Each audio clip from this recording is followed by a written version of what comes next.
ವಸುದೇವಸುತಂ ದೇವಂ ಕಂಸಚಾಣೂರಮರ್ದನಂ ದೇವಕೀ ಪರಮಾನಂದಂ ಕೃಷ್ಣಂ ವಂದೇ ಜಗದ್ಗುರುಂ. ನಮ್ಮ ಜೀವನದಲ್ಲಿ, ನಮ್ಮ ದೇಶದ ಜನರ ಚರಿತ್ರೆಯಲ್ಲಿ ಭಗವಾನ್ ಶ್ರೀರಾಮಚಂದ್ರ ಮತ್ತು ಶ್ರೀಕೃಷ್ಣ ಇಬ್ಬರು ಹಾಸು ಹುಕ್ಕಾಗಿ ಸೇರಿ ಹೋಗಿದ್ದಾರೆ. ರಾಮ ಇಲ್ಲದೆ, ಕೃಷ್ಣ ಇಲ್ಲದೆ ಹಿಂದೂ ಧರ್ಮ ಇರಲಿಕ್ಕೆ ಸಾಧ್ಯವಿಲ್ಲ. ಅಷ್ಟರ ಮಟ್ಟಿಗೆ ಅವರು ನಮ್ಮ ಜೀವನದಲ್ಲಿ ಸೇರಿ ಹೋಗಿದ್ದಾರೆ.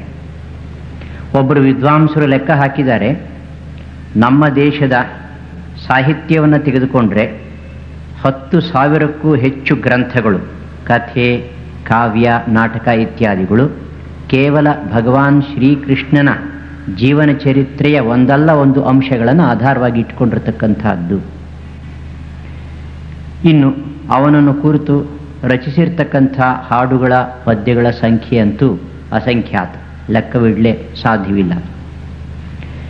ಹೀಗೆ ಜನರ ಮನವನ್ನು ಸಾವಿರಾರು ವರ್ಷಗಳಿಂದ ಸೂರೆಗೊಂಡಿರ್ತಕ್ಕಂಥ ಈ ಕೃಷ್ಣನ ಮಹಾತ್ಮೆ ಏನು, ಈತನ ಚರಿತ್ರೆ, ವ್ಯಕ್ತಿತ್ವ ಎಂಥದ್ದು, ಅದನ್ನು ತಿಳಿಯಲಿಕ್ಕೆ ಈ ಒಂದು ಪುಟ್ಟ ಉಪನ್ಯಾಸದಲ್ಲಿ ಇವತ್ತು ಪ್ರಯತ್ನ ಪಡೋಣ. ಪ್ರಾರಂಭದಲ್ಲಿ ಅತ್ಯಂತ ಜನಪ್ರಿಯವಾಗಿರ್ತಕ್ಕಂಥ ಶ್ರೀಕೃಷ್ಣ ಕರ್ಣಾಮೃತ ಗ್ರಂಥದಿಂದ ಒಂದೆರಡು ಶ್ಲೋಕಗಳನ್ನು ನಿಮ್ಮ ಮುಂದೆ ಇಡ್ತೀನಿ. ಕೃಷ್ಣ ತಾಯಿ ಹತ್ರ ಹೋಗಿದ್ದಾನೆ, ಯಶೋದೆ ಹತ್ರ. ಕೇಳ್ತಾ ಇದ್ದಾನೆ, ಮಾತಃ, ಅಮ್ಮ, ಕಿಂ ಯದುನಾಥ, ಏನು ಯದುನಾಥ, ಏನು ಮಗು, ದೇಹಿ ಚಷಕಂ, ನನಗೆ ಹಾಲು ಕುಡಿಯತಕ್ಕಂಥ ಪಾತ್ರೆಯನ್ನು ಕೊಡು, ಕಿಂ ತೇನ, ಅದರಿಂದ ಏನಾಗಬೇಕು ನಿನಗೆ, ಪಾತುಂಪಯ, ಹಾಲು ಕುಡಿಲಿಕ್ಕೆ, ಇನ್ಯಾತಕ್ಕೋಸ್ಕರ, ತನ್ನಾಸ್ತ್ಯದ್ಯ, ಈಗ ಸಿಕ್ಕೋದಿಲ್ಲ ನಿನಗೆ ಅಂತಾಳೆ ತಾಯಿ. ಕದಾಸ್ತಿವ, ಹಾಗಾದ್ರೆ ಯಾವಾಗ ಸಿಕ್ಕತ್ತೆ, ನಿಶಿ, ಕತ್ತಲೆ ಆದಮೇಲೆ ರಾತ್ರಿ ಸಿಗುತ್ತೆ. ನಿಶಾಕ, ರಾತ್ರಿ ಅಂದ್ರೆ ಏನು ಅಂತ ಪ್ರಶ್ನೆ ಕೇಳ್ತಾನೆ. ಅದಕ್ಕೆ ತಾಯಿ ಉತ್ತರ ಕೊಡ್ತಾಳೆ, ಅಂಧಕಾರೋದಯ, ಯಾವಾಗ ಎಲ್ಲ ಕಡೆಯೂ ಕತ್ತಲೆ ಆಗುತ್ತೋ, ಕಣ್ಣಿಗೇನು ಕಾಣಿಸೋದಿಲ್ವೋ ಅದನ್ನು ರಾತ್ರಿ ಅಂತ ಕರೀತಾರೆ. ತಕ್ಷಣ ಏನು ಮಾಡ್ತಾನೆ, ಆಮೀಲ್ಯಾಕ್ಷಿಯುಗಂ, ಕಣ್ಣಿನ ಮುಂದೆ ಕೈಯನ್ನು ಇಟ್ಕೊಂಡು ಕಣ್ಣು ಮುಚ್ಕೊಂಡು ಹೇಳ್ತಾನೆ, ಅಮ್ಮ ನನಗೇನೂ ಕಾಣಿಸ್ತಾ ಇಲ್ಲ, ಎಲ್ಲ ಕಡೆಯೂ ಅಂಧಕಾರ, ಕತ್ತಲಾಗ್ಬಿಟ್ಟಿದೆ, ರಾತ್ರಿ ಆಗಿದೆ, ಹಾಲು ಕೊಡು ಅಂತ ಕೇಳ್ತಾನೆ. ಇದಕ್ಕಿಂತ ಸ್ವಾರಸ್ಯವಾಗಿರ್ತಕ್ಕಂಥ ಮತ್ತೊಂದು ಶ್ಲೋಕ ಇದೆ. ಇವನು ಹೋಗಿದ್ದಾನೆ ಮತ್ತೊಬ್ಬರ ಮನೆಗೆ, ಬೆಣ್ಣೆಯ ಪಾತ್ರೆ ಕೈ ಹಾಕಿದ್ದಾನೆ, ಸಿಕ್ಕಾಕೊಂಡ್ಬಿಟ್ಟಿದ್ದಾನೆ, ಕಾಟ್ ರೆಡ್ ಹ್ಯಾಂಡೆಡ್. ಆ ಗೋಪಿ ಕೇಳ್ತಾ ಇದ್ದಾಳೆ, ಕಸ್ತಂಬಾಲ, ಅಯ್ಯ ಮಗು ನೀನು ಯಾರು, ನೀನು ಬಲಾನುಜಃ, ಅವನು ತನ್ನ ಹೆಸರು ಹೇಳೋದಿಲ್ಲ, ನಾನು ಬಲರಾಮನ ತಮ್ಮ ಅಂತ ಹೇಳ್ತಾನೆ. ಕಿಮಿಹತೆ, ಸರಿ ನೀನು ಇಲ್ಲಿ ಯಾಕೆ ಬಂದೆ, ನೀನು ಮನ್ಮಂದಿರ ಆಶಂಕಯ, ನನ್ನ ಮನೆ ಅಂತ ತಿಳ್ಕೊಂಡು ಬಂದ್ಬಿಟ್ಟೆ. ಯುಕ್ತಂ, ಸರಿ, ತನ್ನವನೀತ ಪಾತ್ರ ವಿವರೇ ಹಸ್ತಂ ಕಿಮರ್ಥಂ ನ್ಯಸೇಹೆ, ಆ ಬೆಣ್ಣೆ ಪಾತ್ರೆಯೊಳಗೆ ಕೈ ಇಟ್ಟಿದೆಯಲ್ಲ ಅದ್ಯಾತಕ್ಕೋಸ್ಕರ ಅಂತ ಕೇಳ್ತಾಳೆ ಆಕೆ. ಅದಕ್ಕೆ ಉತ್ತರ ಕೊಡ್ತಾನೆ, ಮಾತಃ ಕಂಚನ ವತ್ಸಕ ಮೃಗಯುತು ಮಾಗಾ ವಿಷಾದಂ ಕ್ಷಣಾತ್, ನಮ್ಮ ಮನೆ ಒಳಗೆ ಒಂದು ಹಸು ಕರು ತಪ್ಪಿಸ್ಕೊಂಡಿತ್ತು, ಅದನ್ನು ಹುಡುಕ್ಲಿಕ್ಕೋಸ್ಕರ ಬಂದೆ, ಅದು ಇಲ್ಲಿದೆ ಅಂತ ನಾನು ನೋಡ್ತಾ ಇದ್ದೀನಿ. ಸಮಾಧಾನ ಮಾಡ್ತಾನೆ, ನೀ ಹೆದರ್ಕೋಬೇಡ, ದುಃಖ ಪಡಬೇಡ, ಹೊರಟೋಗ್ತೀನಿ ಅಂತ. ಹೀಗೆ ಈ ಶ್ರೀಕೃಷ್ಣ ಪರಮಾತ್ಮನ ಚರಿತ್ರೆ, ವಿಶೇಷವಾಗಿ ಬಾಲಲೀಲೆಗಳು ನಮ್ಮ ದೇಶದ ಅನೇಕ ಕಾವ್ಯಗಳ ವಸ್ತುವಾಗಿದೆ.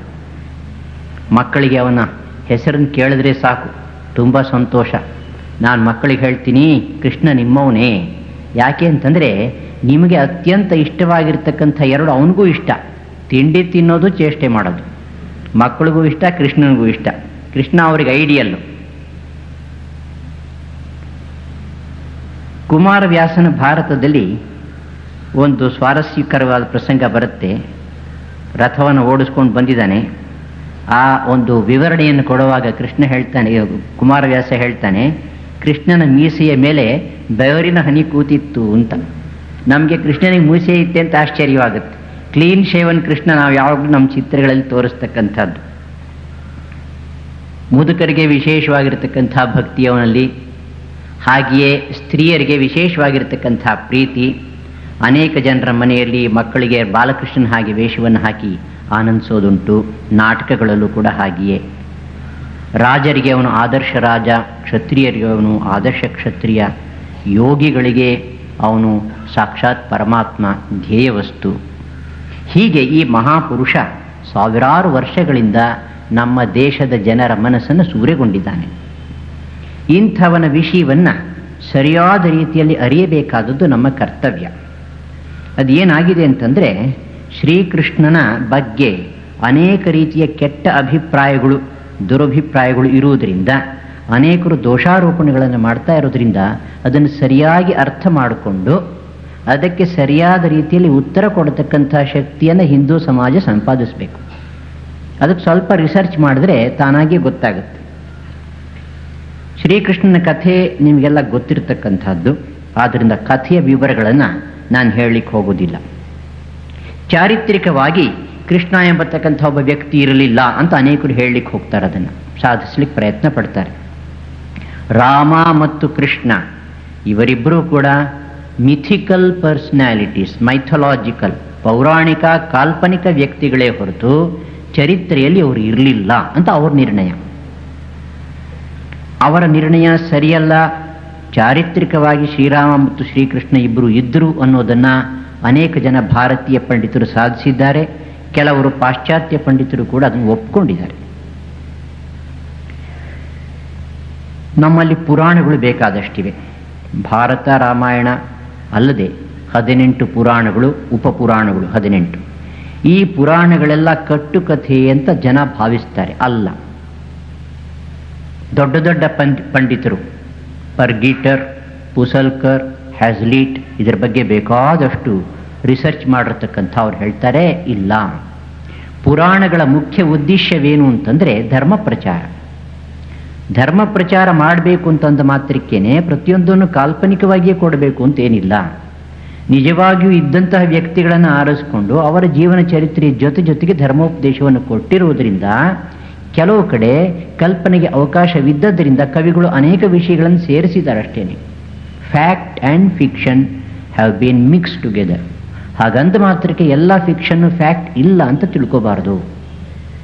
ಈ ದೃಷ್ಟಿಯಿಂದ ಪರಿಶೀಲಿಸಿದಾಗ ಪುರಾಣಗಳಲ್ಲಿ ಒಂದು ಅಸಾಧಾರಣವಾಗಿರ್ತಕ್ಕಂತಹ ಸತ್ಯ ನಮ್ಮ ಕಣ್ಣಿಗೆ ಬೀಳುತ್ತೆ. ಅದೇನು ಅಂತಂದರೆ, ಈ ಪುರಾಣಗಳು ಹೇಳ್ತಕ್ಕಂಥ ವಿಷಯದಲ್ಲಿ ಯಾವಾಗ ಒಂದು ಮಹಾಪುರುಷನ ಆವಿರ್ಭಾವವೋ ಅಥವಾ ಇನ್ಯಾವುದಾದ್ರೂ ಒಂದು ಮಹತ್ಪೂರ್ಣವಾಗಿರ್ತಕ್ಕಂಥ ಘಟನೆಯೋ ಆದಂತಹ ಸಂದರ್ಭದಲ್ಲಿ ಆ ಪುರಾಣದಲ್ಲಿ ಆಕಾಶದಲ್ಲಿದ್ದಂತಹ ಗ್ರಹ ನಕ್ಷತ್ರಾದಿಗಳ ಒಂದು ಪಟ್ಟಿಯನ್ನು ಕೊಟ್ಟಿದ್ದಾರೆ, ಹಾರೋಸ್ಕೋಪ್ ತರಹ. ನಾವು ಈಗಿನ ಕಾಲದಲ್ಲಿ ಏನಾದರೂ ಹೇಳಬೇಕಾದ್ರೆ ತಾರೀಖು ಹೇಳ್ತೀವಿ, ಆಗಸ್ಟ್ 18, 1976 ಅಂತ ಅಂತೀವಿ. ಅವರು ಆ ರೀತಿ ಹೇಳದೆ ಆ ಸಮಯದಲ್ಲಿ ಗ್ರಹ ನಕ್ಷತ್ರಗಳು ಈ ರೀತಿ ಇದ್ವು ಅಂತ ಹೇಳ್ತಾರೆ. ಅಸ್ಟ್ರಾನಮಿ ಅಥವಾ ಜ್ಯೋತಿಷ್ ಶಾಸ್ತ್ರದ ಪರಿಚಯ ಇರತಕ್ಕಂಥವರು ಅದನ್ನು ಸರಿಯಾಗಿ ಪರಿಶೀಲಿಸಿದರೆ ಯಾವತ್ತಿನ ದಿವಸ ಇಂತಹ ಗ್ರಹ ನಕ್ಷತ್ರಗಳ ಒಂದು ಕಾಂಬಿನೇಷನ್ ಇತ್ತು ಅನ್ನೋದು ಗೊತ್ತಾಗುತ್ತೆ. ಇದರ ಪ್ರಕಾರ ತಾರೀಖನ್ನು ನಾವು ಕಂಡುಹಿಡಿಯಬಹುದು. ಈ ಕೆಲಸವನ್ನು ಕೆಲವು ಪಂಡಿತರು ಮಾಡಿದ್ದಾರೆ. ಅದರಲ್ಲಿ ನನಗೆ ತುಂಬ ಹಿಡಿಸಿದಂಥ ಒಂದು ಗ್ರಂಥ ಅಂತಂದರೆ ಇಂಡಿಯನ್ ಕ್ರಾನಾಲಜಿ ಅಂತಕ್ಕಂಥ ಪುಸ್ತಕ. ಡಾಕ್ಟರ್ DS ತ್ರಿವೇದ ಅನ್ನೋರು ಬಾಂಬೆ ಯೂನಿವರ್ಸಿಟಿ ಕಡೆಯಿಂದ ಅದನ್ನು ಡಾಕ್ಟರೇಟ್ ತಗೊಂಡ್ರು. ಭಾರತೀಯ ವಿದ್ಯಾಭವನ್ ಅವರು ಅದನ್ನು ಪಬ್ಲಿಷ್ ಮಾಡಿದ್ದಾರೆ. ಅದರಲ್ಲಿ ಸುಮಾರು ಕ್ರಿಸ್ತಪೂರ್ವ 8000ದಿಂದ 1947ನೇ ಇಸ್ವಿಯವರೆಗೆ ಎಲ್ಲ ರೀತಿಯ ಘಟನೆಗಳನ್ನು ಡೇಟ್ ಸಮೇತ ಕೊಟ್ಟಿದ್ದಾರೆ. ಈ ಎಲ್ಲ ಮಹಾಪುರುಷರು ಹೇಳುವುದೇನು ಅಂದರೆ, ಶ್ರೀರಾಮ ಮತ್ತು ಶ್ರೀಕೃಷ್ಣ ಇಬ್ಬರೂ ಚಾರಿತ್ರಿಕ ವ್ಯಕ್ತಿಗಳು ಎನ್ನುವುದರಲ್ಲಿ ಯಾವ ಸಂದೇಹವೂ ಇಲ್ಲ. ಅವರ ಬಗ್ಗೆ ಬರ್ತಕ್ಕಂಥ ಕಥೆಗಳು, ಆ ಕಥೆಗಳಲ್ಲಿ ಇರತಕ್ಕಂಥ ಉತ್ಪ್ರೇಕ್ಷೆ ನಿಜವಲ್ಲದೆ ಇರಬಹುದು, ಯಾಕೆಂದರೆ ಅದರ ಉದ್ದೇಶ ಬೇರೆ. ಆದರೆ ವ್ಯಕ್ತಿ ಇದ್ರು, the core of their existence and biography, ಅದು ನಿಜ. ಕೆಲವು ಸಲ ಏನು ಮಾಡ್ತಾರೆ, ಈ ಹಿಸ್ಟರಿ ಬಗ್ಗೆ ತುಂಬ ಗಲಾಟೆ ಮಾಡೋ ಜನ ಉಂಟು, ಮೈಥಾಲಜಿ ಮತ್ತು ಹಿಸ್ಟ್ರಿ. ಒಬ್ಬ ಮನುಷ್ಯ ಬದುಕಿದ್ದರೆ ಹಿಸ್ಟಾರಿಕಲ್ ಆಗಿಬಿಡ್ತಾನೆ. ಅದೇ ಮತ್ತೊಬ್ಬ ವ್ಯಕ್ತಿ ಸಾವಿರಾರು ವರ್ಷಗಳಿಂದ ಒಂದು ಇಡೀ ಜನಾಂಗವನ್ನೇ ಅದಕ್ಕೆ ಪ್ರೇರಣೆ ಕೊಟ್ಟುಕೊಂಡು ರಕ್ಷಣೆ ಮಾಡ್ಕೊಂಡು ಬಂದಿದ್ರೆ ಅವನು ಹಿಸ್ಟಾರಿಕಲ್ ಅಲ್ಲ. ಇದು ಹುಚ್ಚು ಕೆಲಸ. ಇದು ಇಂಗ್ಲೀಷ್ನಲ್ಲಿ ಒಬ್ಬರು ಹೇಳ್ತಾರೆ, ತುಂಬ ಪ್ರಸಿದ್ಧವಾಗಿರ್ತಕ್ಕಂಥ ಸಾಹಿತಿಗಳು, ನಾವೆಲ್ಲ ಹಿಸ್ಟಾರಿಕಲ್ ಪರ್ಸನ್ಸ್ ತಾನೆ, ಈ ಚರಿತ್ರೆಯಲ್ಲಿ ಬದುಕಿರ್ತಕ್ಕಂಥವ್ರು. ನಮ್ಮ ಬಯೋಗ್ರಫಿನ 3 ವಾಕ್ಯಗಳಲ್ಲಿ ಬರೆದು ಹಾಕ್ಬೋದು ಅಂತ ಹೇಳ್ತಾನೆ ಅವನು. He was born, he lived and then he died. ಅಷ್ಟೇ ನಾವು ಮಾಡಿರೋ ಕೆಲಸ. ನಾವೆಲ್ಲ ಚಾರಿತ್ರಿಕ ವ್ಯಕ್ತಿಗಳು. ಆದರೆ ಯಾರು ಚರಿತ್ರೆಯನ್ನು ನಿರ್ಮಾಣ ಮಾಡಿದಾರೋ ಅವರು ಚಾರಿತ್ರಿಕ ವ್ಯಕ್ತಿಗಳಲ್ವೇ? ಹಿಸ್ಟರಿ ಅಂದರೆ ನಿಜವಾಗಿ ಹೀಸ್ ಸ್ಟೋರಿ. ಯಾರ ಕಥೆ? ಯಾರು ಸಾವಿರಾರು ವರ್ಷಗಳವರೆಗೆ ಒಂದು ಜನಾಂಗವನ್ನು ಚೇತನಗೊಳಿಸಿದಾರೋ, ಅದಕ್ಕೆ ಸ್ಫೂರ್ತಿಯನ್ನು ಕೊಟ್ಟಿದ್ದಾರೋ, ಅದರ ಮುಂದೆ ಒಂದು ಆದರ್ಶವನ್ನು ತೆಗೆದಿಟ್ಟಿದ್ದಾರೋ ಅವರು ಹಿಸ್ಟಾರಿಕಲ್ ಪರ್ಸನಾಲಿಟೀಸ್. ಆ ದೃಷ್ಟಿಯಿಂದ ನೋಡಿದಾಗ ರಾಮ ಮತ್ತು ಕೃಷ್ಣರಿಗಿಂತ ದೊಡ್ಡ ವ್ಯಕ್ತಿಗಳು ಎಲ್ಲಿ ಸಿಗ್ತಾರೆ? ಕೃಷ್ಣನ ಬಗ್ಗೆ ಸಾಕಷ್ಟು ರಿಸರ್ಚ್ ನಡೆಸಿರ್ತಕ್ಕಂಥ ವ್ಯಕ್ತಿಗಳು ಹೇಳ್ತಾರೆ, ನಮ್ಮ ವೈದಿಕ ಮತ್ತು ಇತರ ಶಾಸ್ತ್ರ ಗ್ರಂಥಗಳಲ್ಲಿ ಸುಮಾರು 5-6 ಜನ ಕೃಷ್ಣರನ್ನು ಕಾಣ್ತೇವೆ. ಅದರಲ್ಲಿ ಒಬ್ಬನಂತೂ ಖಂಡಿತವಾಗಿಯೂ ನಾವು ಇವತ್ತು ಪೂಜೆ ಮಾಡ್ತಾ ಇರತಕ್ಕಂಥ ಕೃಷ್ಣನೇ. ಕೃಷ್ಣ ವಾಸುದೇವ, ದೇವಕಿಯ ಪುತ್ರ, ಘೋರ ಆಂಗಿರಸನ ಶಿಷ್ಯ. ಛಾಂದೋಗ್ಯೋಪನಿಷತ್ನಲ್ಲಿ ಬರುತ್ತೆ. ಛಾಂದೋಗ್ಯೋಪನಿಷತ್ತಿನ ಕಾಲಕ್ಕೇನೆ ಇವನು ಬಹಳ ಪ್ರಸಿದ್ಧನಾಗಿದ್ದಂತಹ ವ್ಯಕ್ತಿಯಾಗಿದ್ದ. 1000 BC 2000 BC. ಅಂದಮೇಲೆ ಭಗವಾನ್ ಶ್ರೀಕೃಷ್ಣ ಅಂತ ನಾವು ಯಾರನ್ನು ಇವತ್ತು ಪೂಜಿಸ್ತೀವೋ ಆತ ಖಂಡಿತವಾಗಿಯೂ ಕೂಡ ಚಾರಿತ್ರಿಕ ವ್ಯಕ್ತಿ. ಮತ್ತೂ ಒಂದು ವಿಷಯವನ್ನು ನಿಶ್ಚಯವಾಗಿ ಹೇಳಬಹುದು. ಮಹಾಭಾರತವನ್ನು ರಚಿಸಿದ್ದಂತಹ ಕಾಲಕ್ಕೆ ಶ್ರೀಕೃಷ್ಣ ಎಂಬತಕ್ಕಂಥ ಒಬ್ಬ ವ್ಯಕ್ತಿ ಇದ್ದ. ಅವನು ಬಹಳ ಪ್ರಸಿದ್ಧನಾಗಿದ್ದ. ಹೀಗೆ ಕೃಷ್ಣ ಎಂಬತಕ್ಕಂಥ ಒಬ್ಬ ವ್ಯಕ್ತಿ ಇದ್ದ ಅಂದ ಮೇಲೆ ಆತನ ಕಾಲ ಯಾವುದು, ಯಾವ ಇಸವಿಯಲ್ಲಿ ಇದ್ದ?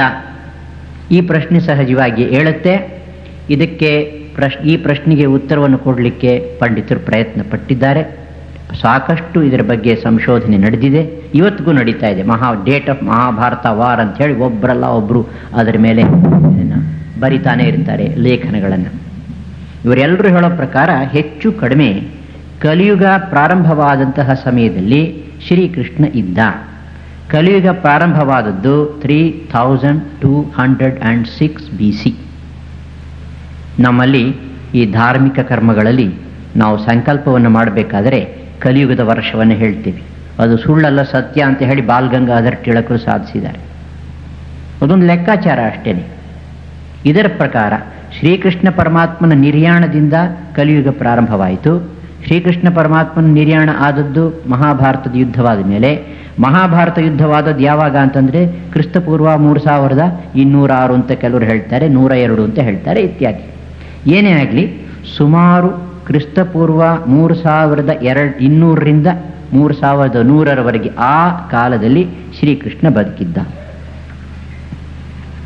ಶ್ರೀಕೃಷ್ಣನ ಜೀವನ ಚರಿತ್ರೆಗೆ ಆಧಾರವಾಗಿರ್ತಕ್ಕಂತಹ ಗ್ರಂಥಗಳು ಮುಖ್ಯವಾಗಿ 4. ಅತ್ಯಂತ ಪ್ರಾಚೀನವಾಗಿರ್ತಕ್ಕಂಥ ಗ್ರಂಥ ಮಹಾಭಾರತ.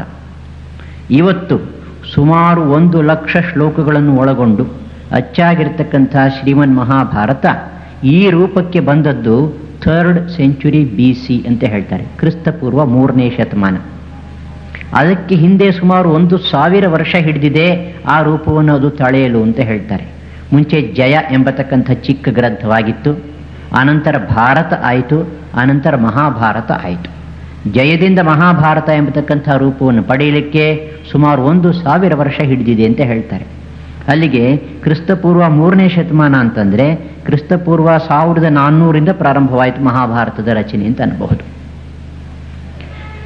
ಆದರೆ ಈ ಮಹಾಭಾರತದಲ್ಲಿ ಶ್ರೀಕೃಷ್ಣ ಮುಂಚೆ ಕಾಣಿಸ್ಕೊಳ್ತಕ್ಕಂಥದ್ದು ದ್ರೌಪದಿಯ ಸ್ವಯಂವರದ ಸಮಯದಲ್ಲಿ. ಅದಕ್ಕಿಂತ ಮುಂಚಿನ ಆತನ ಕಥೆ ಮಹಾಭಾರತದಲ್ಲಿ ಕಂಡು ಬರಲ್ಲ. ಬಹುಶಃ ಇದನ್ನು ಯೋಚನೆ ಮಾಡಿಯೋ ಏನೋ ಅನಂತರ ಬಂದಂತಹ ಋಷಿಗಳು ಅದನ್ನು ಬರೆದು ಸೇರಿಸಿದ್ರು. ಅಪೆಂಡಿಕ್ಸ್ ಟು ಮಹಾಭಾರತ, ಅನುಬಂಧ. ಈ ಗ್ರಂಥಕ್ಕೆ ಹರಿವಂಶ ಅಂತ ಹೆಸರು.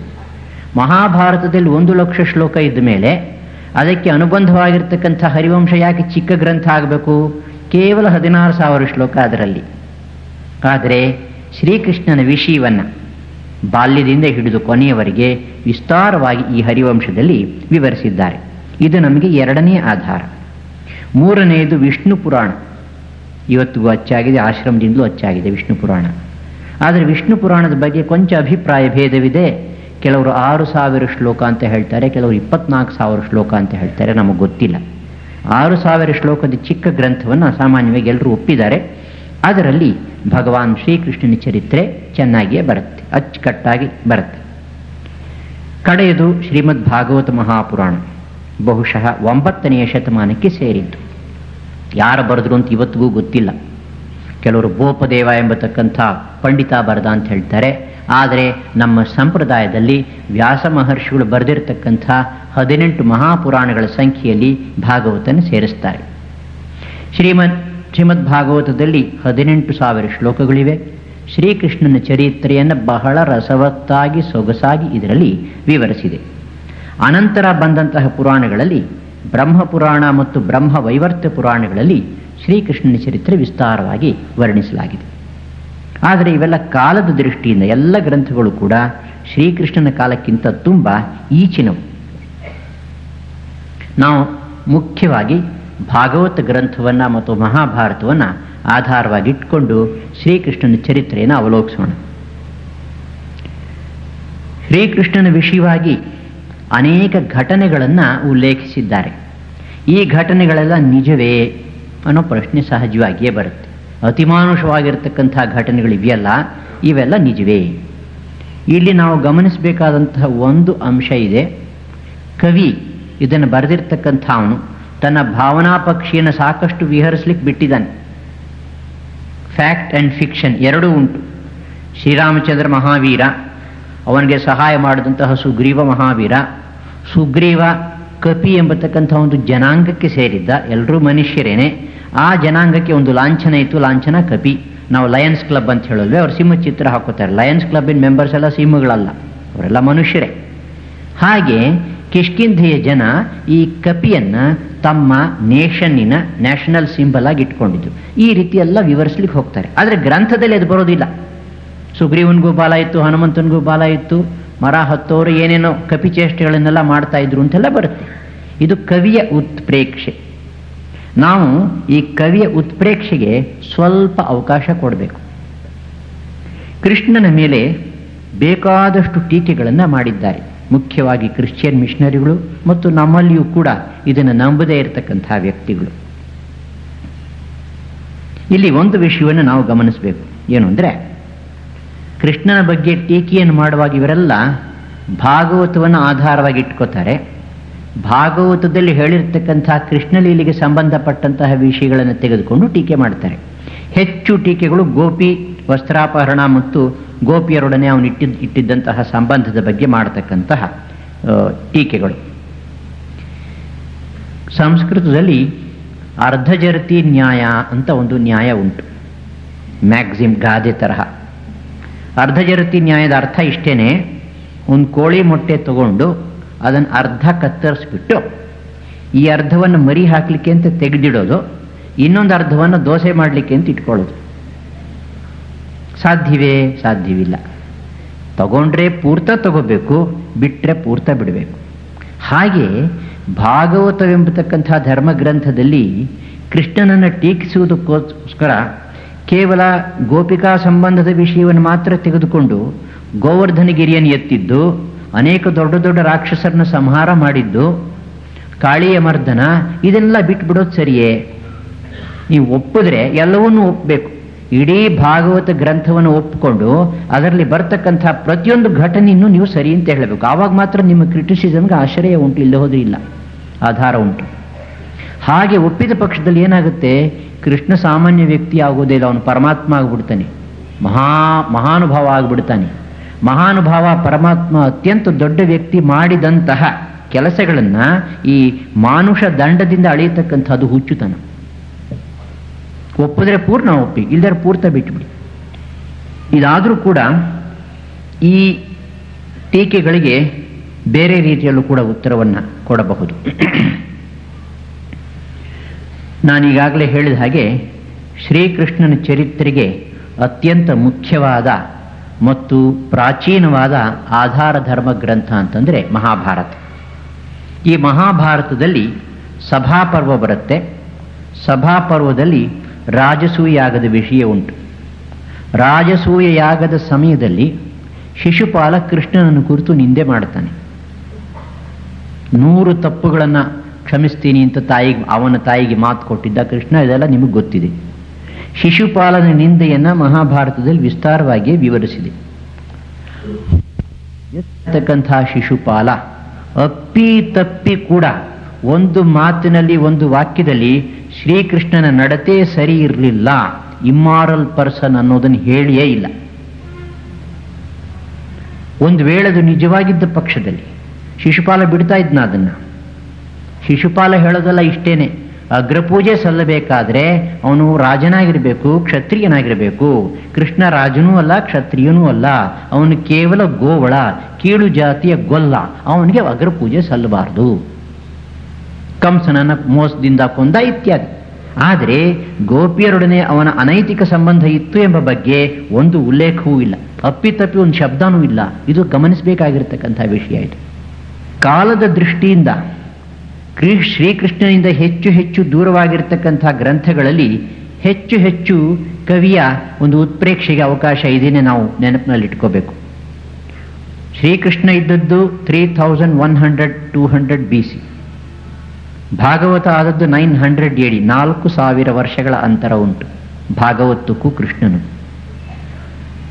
ನಾವೆಲ್ಲ ಚಿಕ್ಕವರಾಗಿದ್ದಾಗ ಒಂದು ಕಥೆ ಓದಿದ್ವಿ, ಸೊಗಸಾಗಿರ್ತಕ್ಕಂಥ ಕಥೆ. 3 ಕರಿಯ ಕಾಗೆಗಳ ಕಥೆ ಅಂತ ಅದರ ಹೆಸರು. ಶೇಖ್ ಸಾಹೇಬರು ರಾಮಪ್ಪನವ್ರನ್ನ ಹೇಳಿದ್ರಂತೆ, ಕರೆದು ನೋಡಿ ಭೀಮಪ್ಪನವರು 3 ಕರಿ ಕಾಗೆಗಳನ್ನು ವಾಂತಿ ಮಾಡಿಕೊಂಡ್ರಂತೆ, ಹುಷಾರಿಲ್ವಂತೆ, ಮಲಗಿಬಿಟ್ಟಿದ್ದಾರಂತೆ. ಸರಿ, ರಾಮಪ್ಪನವರು ಸ್ವಲ್ಪ ಅದನ್ನು ವಿಚಾರಣೆ ಮಾಡಲೇಬೇಕು, ಮನುಷ್ಯ ಎಲ್ಲಾದರೂ ಈ ಕರಿ ಕಾಗೆಗಳನ್ನು ವಾಂತಿ ಮಾಡೋದು ಉಂಟೆ ಅಂತ ಹೇಳಿ ವಿಚಾರ ಮಾಡಲಿಕ್ಕೆ ಹೊರಟ್ರಂತೆ. ಸರಿ, ಲಕ್ಷ್ಮಣಪ್ಪನವ್ರು ಸಿಕ್ಕಿದ್ರು, ಅವ್ರನ್ನ ಕೇಳಿದ್ರಂತೆ, ಏನಪ್ಪ ರಾಮಪ್ಪನವರು ಭೀಮಪ್ಪನವರು 3 ಕರಿ ಕಾಗೆ ವಾಂತಿ ಮಾಡಿದ್ದು ನಿಜವೇ ಅಂತ. ಅವ್ರು ಹೇಳಿದ್ರಂತೆ, ಕರಿಕಾಗೆ ವಾಂತಿ ಮಾಡಿದ್ದೇನೋ ನಿಜವೇ, ಅದ್ರ ಸ್ವಲ್ಪ ಲೆಕ್ಕಾಚಾರ ತಪ್ಪಿದೆ, 3 ಅಲ್ಲ 2 ಅಂದ್ರಂತೆ ಅವರು. ನಿಮಗೆ ಯಾರು ಹೇಳಿದ್ರು? ಸುಗ್ರೀವಪ್ಪನವ್ರು ಹೇಳಿದ್ರು. ಅವ್ರ ಹತ್ರ ಹೋದ್ರು ಸುಗ್ರೀವಪ್ಪನವರು. ಅವರು ಸ್ವಲ್ಪ ಅಮೆಂಡ್ಮೆಂಟ್ ಮಾಡಿ 2 ಅಲ್ಲ 1 ಅಂತಂದ್ರು. ನಿಮ್ಗೆ ಯಾರು ಹೇಳಿದ್ರು? ಸಾಕ್ಷಾತ್ ಭೀಮಪ್ಪನವರೇ ಹೇಳಿದ್ರು. ಅವ್ರ ಮನೆಯಲ್ಲಿ ಇಂಥ ಕಡೆ ಹುಡುಕೊಂಡು ಹೋದ್ರು. ಸರಿ, ಭೀಮಪ್ಪನವ್ರನ್ನ ಕಂಡ ಮೇಲೆ ಕೇಳಿದ್ರಂತೆ, ನೀವೇನೋ 3 ಕರಿಕಾಗೇನೋ 2 ಕರಿಕಾಗೇನೋ ಏನೋ ವಾಂತಿ ಮಾಡ್ಕೊಂಡ್ರಂತಲ್ಲ, ಏನು ಸಮಾಚಾರ, ನಿಜವೇ? ಅಯ್ಯೋ ರಾಮಚಂದ್ರ, ನಾನು ಹೇಳಿದ್ದು ಕಾಗೆ ಹಾಗೆ ಕರ್ರಗೆ ವಾಂತಿ ಆಯಿತು ಅಂತ. ಈ ಜನ ನನ್ನ ಬಾಯಲ್ಲಿ 3 ಕರಿಕಾಗೆ ವಾಂತಿ ಮಾಡಿಸ್ಬಿಟ್ಟಿದ್ದಾರಲ್ಲ ಅಂದ್ರಂತೆ. ದ ನ್ಯೂಸ್ ಗಾಟ್ ವಿಂಡ್ ಅಂತ ಹೇಳ್ತೀವಿ ಇಂಗ್ಲಿಷ್ನಲ್ಲಿ. ಬಾಯಿಂದ ಕಿವಿಗೆ, ಕಿವಿಯಿಂದ ಬಾಯಿಗೆ ಈ ಸುದ್ದಿ ಹೋಗ್ಬೇಕಾದ್ರೆ ಏನೇನೋ ಬಣ್ಣ ಆಗುತ್ತೆ ಅದಕ್ಕೆ. ಹಾಗೆ ಭಗವಾನ್ ಶ್ರೀಕೃಷ್ಣ ಇದ್ದದ್ದು ಕ್ರಿಸ್ತಪೂರ್ವ 3200, ಭಾಗವತ ಗ್ರಂಥ ಬಂದದ್ದು ಕ್ರಿಸ್ತ ಶಕ 900, 4000 ವರ್ಷಗಳಾದ ನಂತರ ಬಂದಿರತಕ್ಕಂಥ ಗ್ರಂಥದಲ್ಲಿ ಅನೇಕ ದಂತಕಥೆಗಳನ್ನು ಸೇರಿಸಿರಬಹುದು. ಕೃಷ್ಣನ ಬಗ್ಗೆ ಆಗಿನ ಕಾಲದಲ್ಲಿ ಏನೇನು ಪ್ರಚಲಿತವಾಗಿತ್ತೋ ಅದನ್ನೆಲ್ಲ ಸೇರಿಸಿ ಕವಿ ಬರೆದಿರಬಹುದು. ಭಾಗವತ ಗ್ರಂಥದ ಪ್ರಕಾರ, ಪಂಡಿತರು ಒಪ್ಪಿರುವ ಪ್ರಕಾರ, ಬೃಂದಾವನದಲ್ಲಿ ಶ್ರೀಕೃಷ್ಣನ ವಯಸ್ಸು ಕೇವಲ 7. ಮುದ್ದಾಗಿರುವ ಚಿಕ್ಕ ಮಗುವನ್ನು ಕಂಡ್ರೆ ಎಲ್ಲರೂ ಪ್ರೀತಿಸೋದು ಸಹಜವೇ. ಇದರಲ್ಲಿ ಕಾಮುಕ ಭಾವನೆ ಇತ್ತು ಅಂತ ಹೇಳೋದು ಕೂಚಿತನ. ಇನ್ನೂ ಒಂದು ವಿಷಯ, ಹಿಂದೂ ಧರ್ಮದಲ್ಲಿ, ಕ್ರೈಸ್ತ ಧರ್ಮದಲ್ಲಿ, ಇಸ್ಲಾಂ ಧರ್ಮದ ಸೂಫಿ ಪಂಥದಲ್ಲಿ ಭಗವಂತನನ್ನು ಮಧುರ ಭಾವದಿಂದ ಭಜಿಸಬಹುದು ಎಂಬತಕ್ಕಂಥ ಭಾವನೆಯನ್ನು ಒಪ್ಕೊಂಡಿದ್ದಾರೆ. ಎಲ್ಲ ಜೀವಾತ್ಮರು ಹೆಂಗಸರೇ, ಪರಮಾತ್ಮನೊಬ್ಬನೇ ಪರಮ ಪುರುಷ. ನಿಮಗೆ ಸುಪ್ರಸಿದ್ಧವಾಗಿರ್ತಕ್ಕಂಥ ಮೀರಾ ತಾಯಿ ಕಥೆ ಗೊತ್ತಿದೆ. ಜೀವಗೋಸ್ವಾಮಿಯವರು ಅವ್ರು ನೋಡಬೇಕು ಅಂದರು. ಅವ್ರು ನೋಡಬೇಕು ಅಂತ ಮೀರಾ ಹೋದ್ರಂತೆ. ಜೀವಗೋಸ್ವಾಮಿ ಸನ್ಯಾಸಿಗಳು ಬಹಳ ಕಠಿಣವಾಗಿರ್ತಕ್ಕಂಥ ವ್ರತವನ್ನು ಹಿಡಿದಿದ್ದವರು. ಮೀರಾ ಹೆಂಗಸಾದ್ರಿಂದ ನೋಡೋದಿಲ್ಲ ಅಂದ್ರಂತೆ. ಆಗ ಮೀರಾ ಮೂದಲಿಸಿದಂತೆ, ನನಗೆ ತಿಳಿದಾಗಿ ಈ ಪ್ರಪಂಚದಲ್ಲಿ ಒಬ್ಬನೇ ಒಬ್ಬ ಗಂಡಸಿರೋದು ಶ್ರೀಕೃಷ್ಣ, ನನಗೆ ಇವಾಗ ಗೊತ್ತಾಯ್ತು 2 ಗಂಡಸಿರಿದ್ದಾರೆ ಅಂತಂದ್ಬಿಟ್ಟು ಅಂತ. ಆಗ ಜೀವಗೋಸ್ವಾಮಿ ಬಂದು ಕ್ಷಮಾಪಣೆ ಕೇಳ್ಕೊಂಡ್ರಂತೆ. ಈ ಮಧುರ ಭಾವದ ಭಕ್ತಿ ಎಲ್ಲ ಧರ್ಮಗಳಲ್ಲೂ ಉಂಟು, ವಿಶೇಷವಾಗಿ ಕ್ಯಾಥೋಲಿಕ್ ಧರ್ಮದಲ್ಲಿ ಮತ್ತು ಹಿಂದೂ ಧರ್ಮದಲ್ಲಿ. ಈ ಮಧುರ ಭಾವದ ಭಕ್ತಿಯನ್ನು ವಿವರಿಸಬೇಕಾದ್ರೆ ಭಾಗವತದಲ್ಲೂ ಉಂಟು. ವಿವರಿಸಬೇಕಾದ್ರೆ ಎಷ್ಟೋ ಸಲ ಪುರುಷ ಮತ್ತು ಸ್ತ್ರೀ ಇವರ ಸಂಬಂಧದ ಭಾಷೆಯನ್ನು ಉಪಯೋಗಿಸಿ ಮಧುರ ಭಾವದ ಭಕ್ತಿಯನ್ನು ವಿವರಿಸ್ತಾರೆ. ಆದ್ದರಿಂದ ಸ್ವಾಮಿ ವಿವೇಕಾನಂದರು ಹೇಳ್ತಾರೆ, ಈ ಗೋಪಿಯರ ಸಂಬಂಧದ ಬಗ್ಗೆ ನಾವು ಓದಬೇಕಾದ್ರೆ ನಮ್ಮ ಮನಸ್ಸು ಶುದ್ಧವಾಗಿರಬೇಕು. that most marvelous passage of his life, the most difficult to understand and which none ought to attempt to understand until he has become perfectly chaste and pure, that most marvelous expansion of love allegorized and expressed in that beautiful play at Vrindavan, which none can understand but he that has become mad and drunk deep of the cup of love. A great landmark in the history of religion is here the ideal of love for love's sake, work for work's sake, duty for duty's sake, for the first time fell from the lips of the greatest of incarnations, Krishna, and for the first time in the history of humanity upon the soil of India. ಅದನ್ನು ಅರ್ಥ ಮಾಡ್ಕೋಬೇಕಾದ್ರೆ ಮುಂಚೆ ನಮ್ಮ ಮನಸ್ಸು ಪರಿಶುದ್ಧವಾಗಿರಬೇಕು ಅಂತ ಹೇಳ್ತಾರೆ.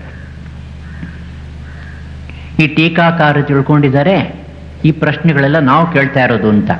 ಭಾಗವತದಲ್ಲೇನೆ ಪರೀಕ್ಷಿತ್ ಮಹಾರಾಜನ ಇದೇ ಪ್ರಶ್ನೆಗಳನ್ನು ಕೇಳ್ಬಿಟ್ಟಿದ್ದಾನೆ.